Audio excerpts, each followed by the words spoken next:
the ladybird had on holiday.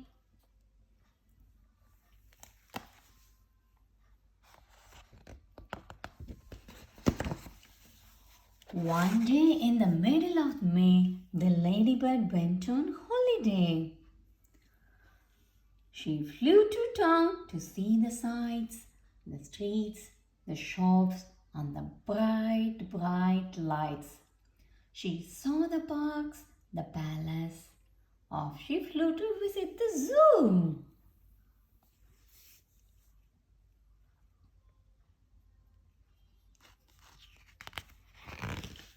And the crocodile snapped.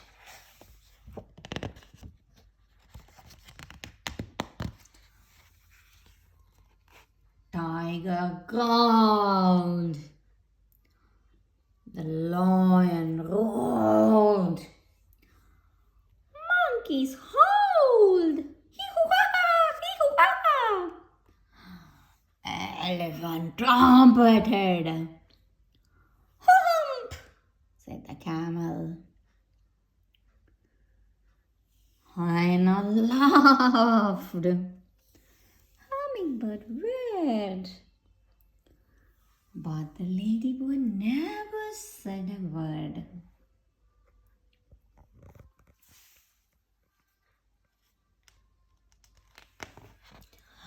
But the ladybird saw and the ladybird heard.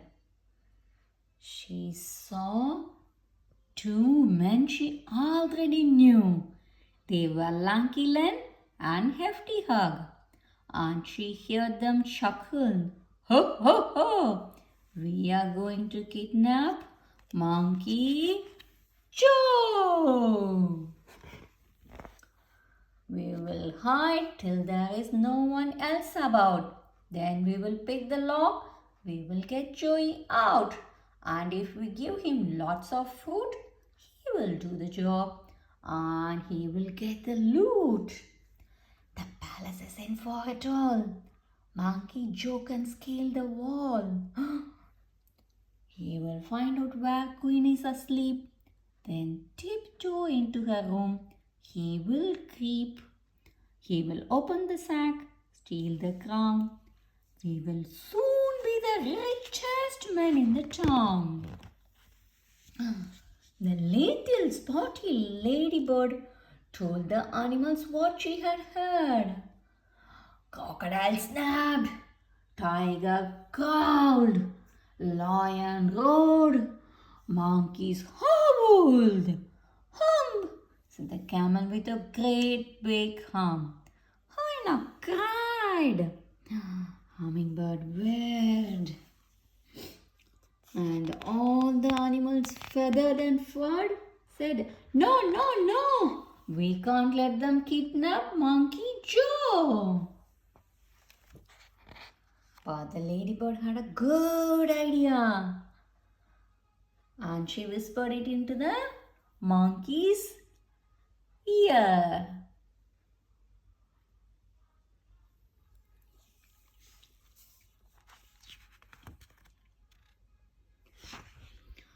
Then straight away the ladybird flew to the palace and had a word with the queen's two corgis.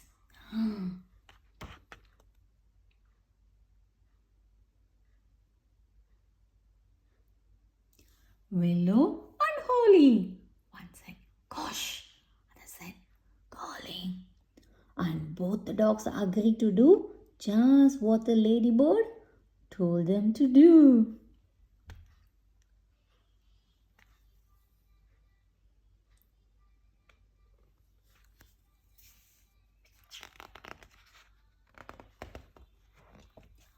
At dead of night, the two bad men, Hefty Hug and Lanky Len, checked there was no one else about.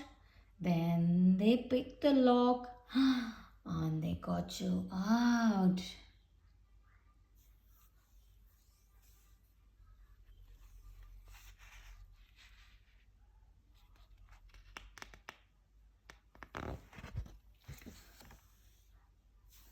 They carried him off to the palace gate. Give him a sack. They lay in wait. cage. They watched him scale the palace wall and they muttered, "Careful not to fall." Then they rubbed their hands as they saw him creeping into the room where the queen was sleeping. Corgi Holly and Corgi Willow, who lay each side of the queen's soft pillow, were wide awake and they said to Joe, "Come on, monkey, off we go." They led the way while the queen still slept, and they showed Young Joe where their bones were kept. Then they helped the monkey fill the sack and they wagged their tails as he carried it back. The two thieves yelled, "Hip hip, hooray!" But it's now, let's make our getaway.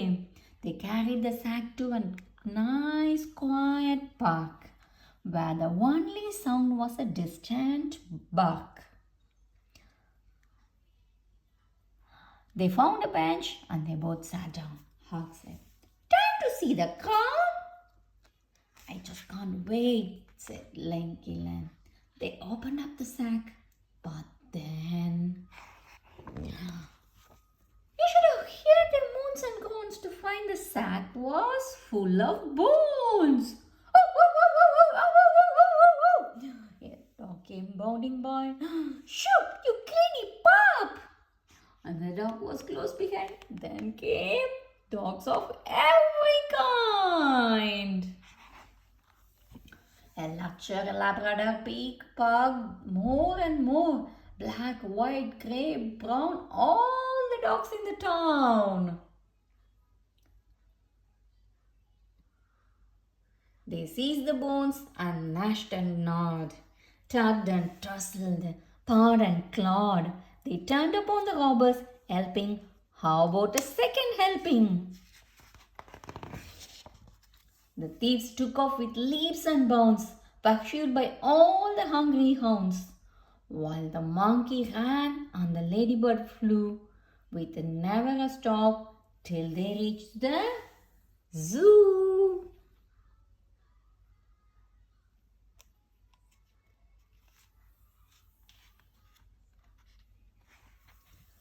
Then the crocodile grinned, tiger pranced, the lion leapt, monkeys danced, elephant trumpeted. "Hooray!" said the camel with a great big hump. But the ladybird said never a word.